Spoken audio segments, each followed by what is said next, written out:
के लिए रोहिणी आचार्य है। मैम, किस तरीके का लोगों का जन समर्थन आपको मिल रहा है?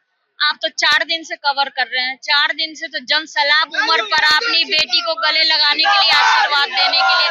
फूलों की बरसात हो रही है हर एक दिन, एक जगह नहीं है खाली। अपनी बेटी का स्वागत लोग कर रहे हैं, दिल से लगा रहे हैं। और ये बेटी भी सारण की जितने भी मेरे अभिभावक हैं, माँ है, जितने भी बेटियां बहन है, सबको गले लगाएगी और दिन रात सेवा करेगी इनका।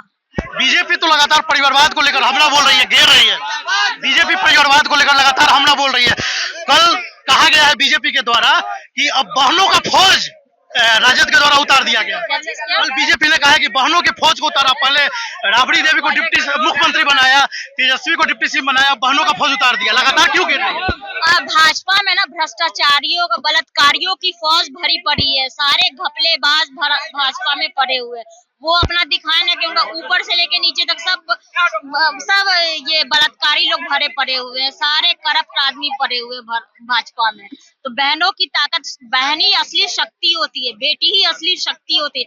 यही शक्ति उनको चुनौती दे रही है। इस बार रावण का घमंड तो टूट गया। हाँ, राम ने तोड़ा। इस बार बहन ठान ली है कि कलयुगी रावण का अंत करेगी। आखिर भाजपा को क्यों घेरना पड़ रहा है रोहिणी आचार्य को? रोहिणी जिस दिन से मैदान में उतरी हैं, बीजेपी लगातार उनको घेर रही है। आखिर ऐसा क्यों? क्योंकि उनको जलन हो रही है। रोहिणी जैसी बेटी, आदर्श बेटी उनके घर में पैदा नहीं हुई आज तक, और ना ही उन्होंने कभी देखा कोई आदर्श बेटी जो बेटी अपने पिता के लिए अपना जान कुर्बान करने के लिए तैयार थी।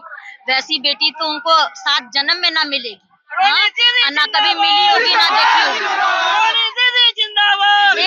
एक भी भाजपा वाले नेता बता दे कि वो किसका, जो भी भगवान ना करे कि किसी भाजपा वाले चाहे किन्हीं को भी किडनी की जरूरत पड़े किसी बाप को। हाँ, लेकिन उनको अगर जरूरत पड़ती है, जब किडनी की जरूरत पड़ती है, तो परिवार का कोई नहीं, लेकिन गरीब लोग का वो लोग फायदा उठा करके किडनी लेते हैं। बीजेपी के डिप्टी सीएम सम्राट चौधरी ये भी बोल रहे हैं कि किडनी के बदले टिकट बेच दिए लालू यादव। सीधे ओछी सोच वाले। एक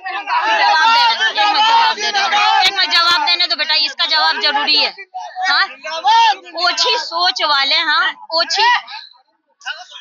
ओछा विचार, ओछी सोच वालों का ना ये वही दे सकता है जो दिमागी तौर पे विकलांग हो, हाँ, दिमागी तौर पे बीमार हो। इस दिमागी बीमारी का इलाज जनता, मेरी सारण की जनता, बिहार की जनता और भारत की जनता देगी। आखिरी सवाल, सारण की जनता से कितनी उम्मीदें हैं? लालू यादव की पारिवारिक कर्मभूमि रही है, क्या कहेंगे? ये मेरा सौभाग्य है कि ये मेरा सौभाग्य है कि मेरी आदरणीय लाल प्रसाद की कर्मभूमि रही है सारण। चल बाद में आगे कर देंगे। तो ये है हमारे साथ रोहिणी आचार्य, जिनके रोड शो में काफी भीड़ हो रही है। आप देख सकते हैं किस तरीके का माहौल है, लोग लगातार जन समर्थन में है और रोहिणी आचार्य के रोड शो में लगातार आपको भीड़ और काफी माहौल नजर आएगा। रोहिणी आचार्य का रोड शो चल रहा है। हमारे साथ राजद के एमएलसी सुनील सिंह जी है। सर, क्या लगता है, आप लोग लगातार घूम रहे हैं, किस तरीके का जन समर्थन मिल रहा है? अरे भाई, ये तो जिसके आंख में अकमन का दूध चला जाएगा उसी को ना नहीं दिखाई देगा। तो भाजपा वाले लोगों के आंख में अकमन का दूध चला गया, उनको दिखाई नहीं दे रहा है।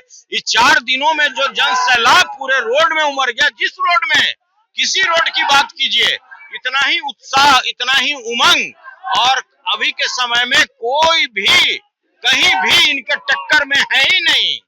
और हम लोग मुद्दे की बात करते हैं, रोजगार की बात करते हैं। लालू यादव जी के, अगर आप रेलवे मंत्री के रूप में जो उन्होंने सारण को जो सौगात दिया, जो उन्होंने जयप्रकाश यूनिवर्सिटी का सौगात दिया, इसके अतिरिक्त कोई उपलब्धि कोई बता दे तो मैं कुछ भी बाजी हारने के लिए तैयार हूँ। आपने कल आपने बयान दिया था कि राजीव प्रताप रूडी ने चीनी मिल अब तक शुरू नहीं करवाने में सफल हो पाए। वो बोल रहे हैं कि ये लालू यादव की सरकार में चीनी मिल बंद हुआ।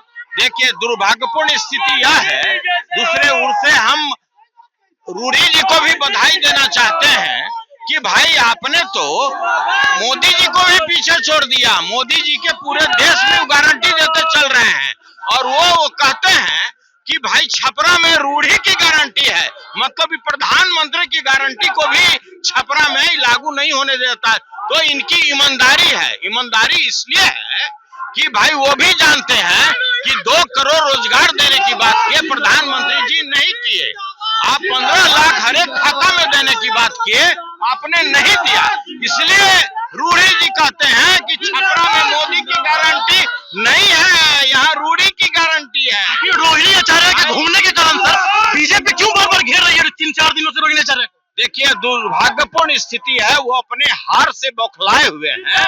जो उनके नजर में जो आसन्न हार दिख रहा है कि कहीं 2.5-3 लाख वोट के मार्जिन से यहाँ पर जीत हार होगा। आप देख लीजिएगा 4 जून को जब इसका रिजल्ट आएगा तो आपको लगभग 2.5 से 3 लाखों का अंतर आएगा यहाँ पर। वो कह रहे हैं कि आरजेडी का लोग चुनाव में केवल नजर आता है, उसका कोई प्रतिनिधि फिर क्षेत्र में नहीं दिखता है 5 साल। देखिए, आसमान में उड़ने वाले लोगों को क्या पता है धरातल की बात। हम आसमान में उड़ने वाले लोगों की बात नहीं करते हैं। हमको बस इतना ही इस बात का भाई हमको अंदर से खुशी भी हुई कि चलिए कम से कम आदरणीय रूढ़ी जी प्रधानमंत्री के गारंटी को भी छपरा में नहीं माने। उन्होंने अपनी गारंटी दे दी कि यहाँ रूढ़ी की गारंटी है, मोदी की गारंटी नहीं है। सर आपका दरियापुर क्षेत्र है, लगातार आप घूम रहे हैं, माहौल क्या है? देखिए, ऐसा है माहौल तो दिखता, हम तो पहले ही बोले कि भाजपा वाले के आंखों में अकमन का दूध चला गया है जो दिख नहीं रहा है उनको।